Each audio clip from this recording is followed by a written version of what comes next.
നമസ്കാരം, ബിസിനസ് ഡയലോഗിലേക്ക് സ്വാഗതം. കേരളത്തിൽ ഏറ്റവും കൂടുതൽ നഷ്ടമുണ്ടാക്കുന്ന പൊതുമേഖലാ സ്ഥാപനമെന്ന് വിശേഷിക്കപ്പെടുന്ന KSRTC പച്ചപിടിക്കുന്നതായി കണക്കുകൾ. ഡിപ്പോകൾക്ക് ഏതാണ്ട് 4.6% പ്രവർത്തന ലാഭമെന്ന് വകുപ്പ് തല റിപ്പോർട്ട്. എന്നാൽ ഈ വർഷം KSRTCയുടെ മൊത്തം നഷ്ടം 1976.6 കോടിയാണ്. 2022-2023 സാമ്പത്തിക വർഷത്തിൽ KSRTCക്ക് 1521.82 കോടി രൂപയായിരുന്നു നഷ്ടം. ഈ നഷ്ടത്തിൽ നിന്ന് KSRTC കരകയറുമോ എന്നതാണ് ഇന്ന് ബിസിനസ് ഡയലോഗ് പരിശോധിക്കുന്നത്.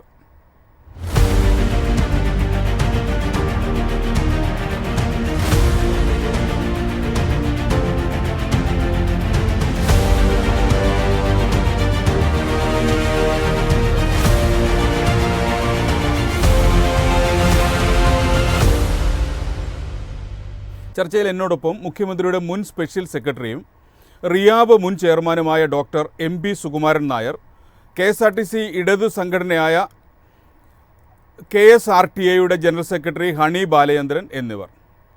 ആദ്യം ഡോക്ടർ MP സുകുമാരൻ നായർ, KSRTCയുടെ സാമ്പത്തിക സ്ഥിതി മെച്ചപ്പെടുത്താൻ പ്രവർത്തനേതര വരുമാനം വർദ്ധിപ്പിക്കണമെന്ന് താങ്കൾ ഒരിക്കൽ അഭിപ്രായപ്പെട്ടിരുന്നു. ഇപ്പോൾ KSRTC വിവിധ പദ്ധതികൾ നടപ്പാക്കുന്നുണ്ട്. കൊറിയർ ഉൾപ്പെടെയുള്ള സേവനങ്ങൾ KSRTC നൽകുന്നുണ്ട്. ദീർഘദൂര സർവീസുകൾക്ക് വേണ്ടിയിട്ട് സ്വിഫ്റ്റ് എന്നൊരു കമ്പനി തന്നെ തുടങ്ങിയിട്ടുണ്ട്. എന്നിട്ടും KSRTC രക്ഷപ്പെടാത്തത് എന്താണ്? ഇപ്പോൾ അടുത്ത കാലത്ത് വന്ന റിപ്പോർട്ടിനെ കുറിച്ചാണല്ലോ താങ്കൾ ആദ്യം സൂചിപ്പിച്ചത്. ഡിപ്പോകളുടെ പ്രവർത്തനം മെച്ചപ്പെട്ടു വരുന്നുണ്ടെന്നാണ് പറഞ്ഞത്. അത് അതിൻ്റെ ഒരു ലക്ഷണമായിട്ട് നമുക്ക് കണക്കാക്കാം. കാര്യം കഴിഞ്ഞ വർഷത്തേക്കാൾ നഷ്ടം ഈ വർഷം കൂടി എന്നുള്ളത് ഒരു കാര്യമാണെങ്കിലും ഡിപ്പോകൾ എന്ന് പറഞ്ഞാൽ അതിൻ്റെ ബേസിക് സ്ട്രക്ചറാണല്ലോ. ബേസിക് സ്ട്രക്ചറിൽ ചിലതിനൊക്കെ മെച്ചപ്പെട്ട റവന്യൂ വരുമാനം കൈവരിക്കാനായി എന്നുള്ളത് ഒരു പോസിറ്റീവായിട്ടുള്ള ഒരു ട്രെൻഡിന് തുടക്കമായിട്ട് നമുക്ക് കണക്കാക്കാം.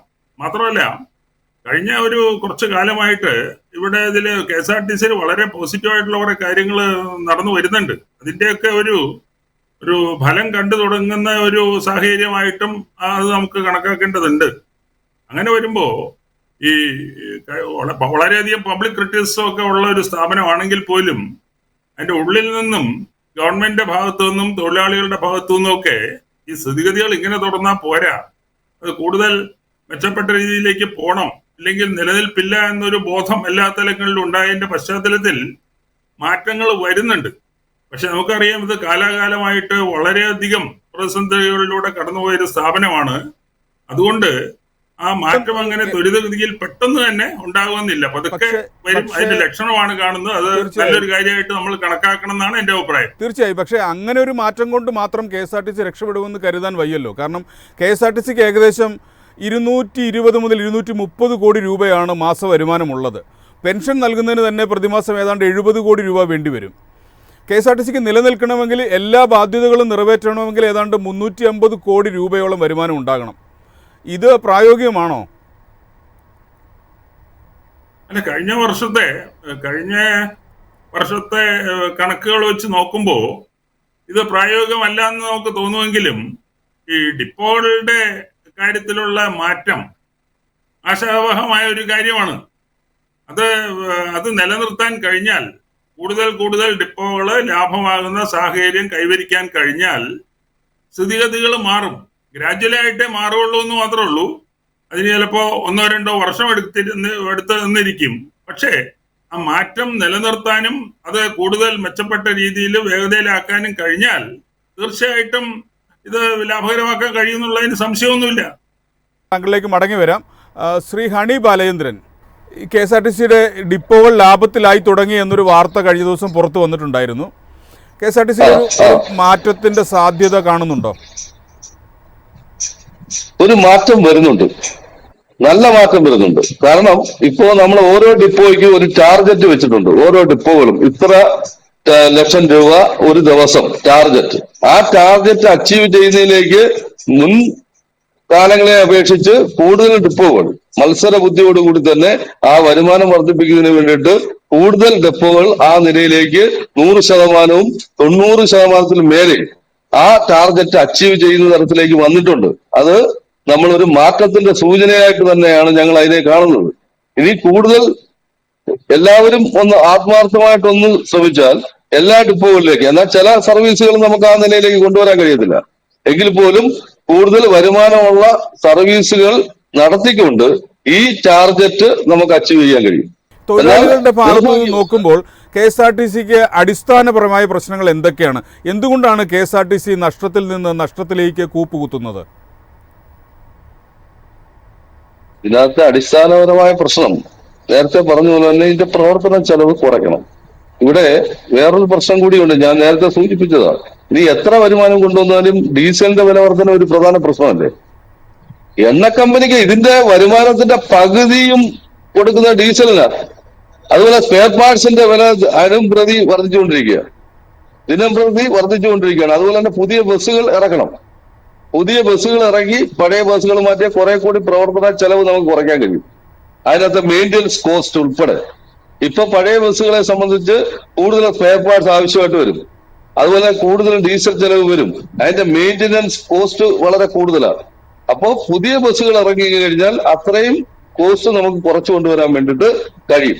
ആ നിലയിലെല്ലാം തന്നെ നമുക്ക് ആ പ്രവർത്തന ചെലവ് കുറയ്ക്കാൻ കഴിയും. അതുപോലെ തന്നെ ഈ വരുമാനം വർദ്ധിപ്പിക്കുന്നതിന് വേണ്ടി ഞാൻ നേരത്തെ പറഞ്ഞതുപോലെ ഈ അടഞ്ഞു കിടക്കുന്ന ഷോപ്പിംഗ് കോംപ്ലക്സുകൾ ഉൾപ്പെടെ ധാരാളം സ്ഥലങ്ങളുണ്ട് KSRTCയുടെ വസ്തുവകൾ. ഇതെല്ലാം തന്നെ ഉപയോഗയോഗ്യമാക്കുന്നതിന് വേണ്ടിയിട്ട് അത് വാണിജ്യ സ്ഥാപനങ്ങൾക്കെല്ലാം കൊടുക്കുന്നതിന് വേണ്ടി KSRTCയുടെ ഷോപ്പിംഗ് കോംപ്ലക്സുകൾ എന്തുകൊണ്ടാണ് അത് എടുക്കാൻ ആൾക്കാർ വരാത്തത്? ഇപ്പം തിരുവല്ലയൊക്കെ പോലുള്ള സ്ഥലങ്ങളിൽ ഷോപ്പിംഗ് കോംപ്ലക്സുകൾ ഒഴിഞ്ഞു കിടക്കുകയാണ്. തിരുവനന്തപുരത്ത് പോലും ഷോപ്പിംഗ് കോംപ്ലക്സുകൾ മുഴുവനും ഏറ്റെടുത്തിട്ടുണ്ടോ എന്ന് എനിക്കറിയത്തില്ല. കേരളത്തിലെ ഏറ്റവും പ്രധാനപ്പെട്ട ബസ് സ്റ്റോപ്പുകളിൽ പോലും പുതിയതായി നിർമ്മിച്ചിരിക്കുന്ന ഷോപ്പിംഗ് കോംപ്ലക്സുകൾ പോലും കാര്യമായ തരത്തിൽ മാർക്കറ്റ് ചെയ്യാൻ KSRTCക്ക് കഴിയുന്നില്ല. അതിന്റെ അടിസ്ഥാന പ്രശ്നം, ഞാനൊരു കടമുറി വാടകയ്ക്ക് എടുക്കാൻ ചെന്നാൽ എനിക്ക് ആ പ്രദേശത്തിന്റെ ഒരു സാധ്യത അനുസരിച്ച് എനിക്ക് കിട്ടാൻ കഴിയണം. ഞാൻ ചോദിക്കുന്ന അല്ലെങ്കിൽ എനിക്ക് വാടകയ്ക്ക് കിട്ടാൻ കഴിയുന്ന ഒരു തുകയ്ക്ക് എനിക്ക് എടുക്കാൻ കഴിയും. അതിനപ്പുറത്തേക്ക് KSRTC ചോദിച്ചു കഴിഞ്ഞാൽ ഒരു കാരണവശാലും ആരും എടുക്കത്തില്ല. അങ്ങനെയാണ് ഇത് അടഞ്ഞു കിടക്കുന്നത്.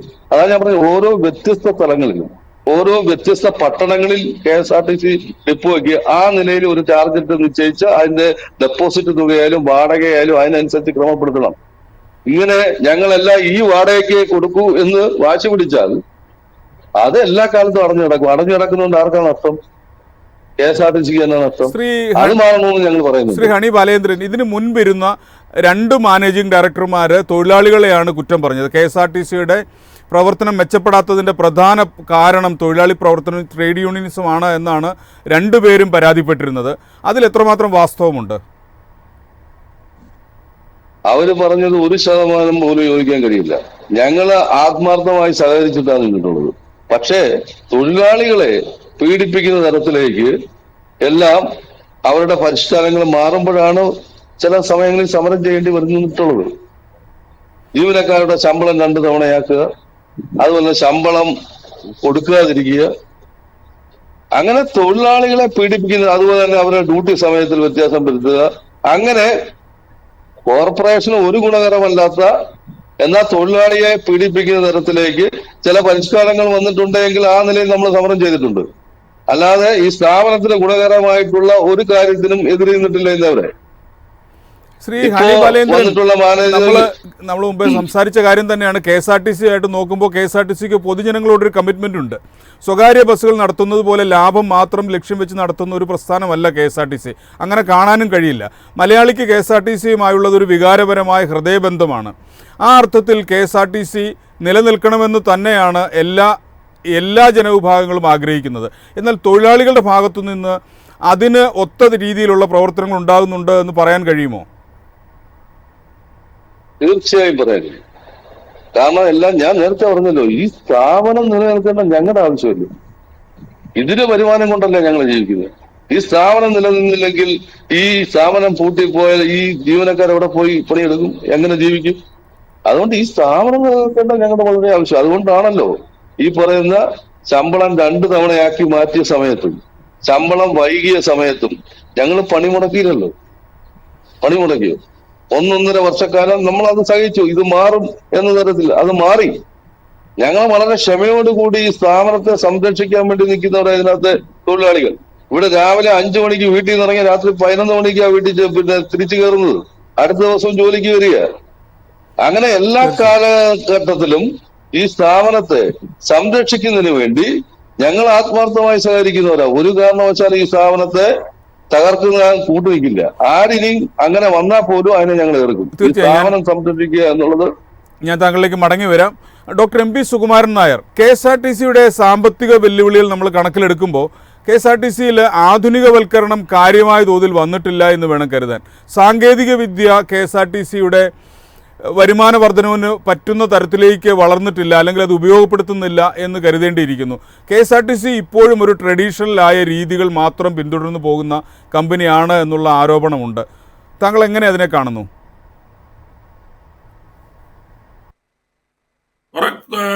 കുറേയേറെ ശരിയാണത്, യാതൊരു സംശയമില്ല. മോഡേണൈസേഷൻ ഇപ്പോൾ ട്രാൻസ്പോർട്ട് സെക്ടറിൽ നമ്മൾ കാണുന്ന തരത്തിലുള്ള മോഡേണൈസേഷനൊക്കെ വളരെ പ്രാഥമിക തലത്തിൽ മാത്രമേ KSRTCയിൽ വന്നിട്ടുള്ളൂ. അതാണ് അതിൻ്റെ ഈ എക്സ്പെൻഡിച്ചറൊക്കെ കൺട്രോൾ ചെയ്യുന്നതിനുള്ള ഒരു വിഘാതമായിട്ട് നിൽക്കുന്നത് അത് തന്നെയാണ്. അത് ആ നിലയിലേക്ക് അത് പോകണം. അതൊക്കെ ഇതിലേക്ക് പ്രശ്നം എന്താ വെച്ചാൽ, സ്വന്തമായിട്ട് റവന്യൂ ഉണ്ടാവുകയും സ്വന്തമായി നിലനിൽപ്പുള്ള സ്ഥാപനങ്ങളാണ് ഇങ്ങനെയുള്ള പുതിയ സാങ്കേതിക വിദ്യകളൊക്കെ സ്വീകരിച്ച് കൂടുതൽ മെച്ചപ്പെട്ട രീതിയിലേക്ക് പ്രവർത്തനം ക്രമീകരിക്കാനായിട്ട് കഴിയുന്ന അവർക്കാണ്. ഇവിടെ KSRTC സംബന്ധിച്ചിടത്തോളം അവരുടെ പ്രൈമറി വറി എന്ന് പറഞ്ഞാൽ അവരുടെ ജീവനക്കാരുടെ ശമ്പളമാണ്. അതുപോലും കൊടുക്കാൻ കഴിയാത്ത ഒരു സാഹചര്യത്തിൽ കൂടുതൽ മെച്ചപ്പെട്ട സാങ്കേതിക വിദ്യ ഉപയോഗിച്ച് അവരുടെ പ്രവർത്തനം മെച്ചപ്പെടുത്തുന്നതിനെ കുറിച്ച് അവരുടെ പ്രയോറിറ്റി വളരെ താഴെയായിരിക്കും. അതാണ് അതിന്റെ പ്രധാനപ്പെട്ട ഒരു കാരണം. ഇപ്പോ ഈ കഴിഞ്ഞ കാലങ്ങളിലൊക്കെ ഉണ്ടായ ചില മാറ്റങ്ങള്, അതിൽ തൊഴിലാളികളുടെ സഹകരണം വന്നിട്ടുണ്ടാവണമല്ലോ, തീർച്ചയായിട്ടും. അതുകൊണ്ടാണല്ലോ ഇപ്പോൾ ബേസിക് ആയിട്ടുള്ള താഴെ തലങ്ങളിൽ മാറ്റം വന്നത്, അതുകൊണ്ടായിരിക്കുമല്ലോ. അപ്പൊ അങ്ങനെ വന്ന് അത് കൂടുതൽ കരുത്താർജിക്കുന്ന അതോടുകൂടി അത് കൂടുതൽ റവന്യൂ അവർക്ക് കുറച്ച് അവരുടെ ഡെവലപ്മെന്റിനും ഇംപ്രവൈസേഷനും ഒക്കെ വേണ്ടിയുള്ള കുറച്ചൊരു റവന്യൂ കണ്ടെത്താൻ കഴിയുമ്പോൾ നാച്ചുറലി അവരുടെ ഫ്യൂവൽ എഫിഷ്യൻസി മോണിറ്റർ ചെയ്ത് അതിൽ മാറ്റം വരുത്താനായിട്ട് കഴിയും. അവരുടെ ഡിപ്ലോയ്മെന്റ്, സ്റ്റാഫിന്റെ ഡിപ്ലോയ്മെന്റും അതുപോലെ റൂട്ടിന്റെ ഡിപ്ലോയ്മെന്റും റൂട്ടിന്റെ അതിന്റെ അവൈലബിലിറ്റി ഒക്കെ ബെറ്റർ ആക്കാൻ വേണ്ടിയിട്ടുള്ള ഒപ്റ്റിമൈസേഷന് വേണ്ടിയിട്ടുള്ള ധാരാളം സങ്കേതങ്ങളും അതിന്റെ സോഫ്റ്റ്വെയറും ഒക്കെ അവർക്ക് വാങ്ങിക്കാനും അതിന് കേപ്പബിൾ ആയിട്ടുള്ള ആളുകളെ അതിന് നിയമിക്കാനും ഒക്കെ കഴിയും. അങ്ങനെ ഈ പ്രാഥമിക തലത്തിലുള്ള പ്രശ്നങ്ങള് മറികടക്കുന്നതോടൊപ്പം അതിന്റെ ലക്ഷങ്ങൾ നമ്മൾ കാണുന്നുണ്ട്. ഇത്തരത്തില് ആധുനിക സാങ്കേതിക വിദ്യ ഉപയോഗിച്ചിട്ട് ഉള്ള സങ്കേതങ്ങളൊക്കെ സ്വീകരിക്കുന്ന പക്ഷം ക്രമമായി അതിന്റെ ഇത് മെച്ചപ്പെടും. അക്കൂട്ടത്തിൽ തന്നെ നേരത്തെ ഇവിടെ സൂചിപ്പിച്ച പോലുള്ള CNG ബസ്സുകളിലേക്ക് പോകണം, ഇലക്ട്രിക് ബസ്സുകളിലേക്ക് പോകണം.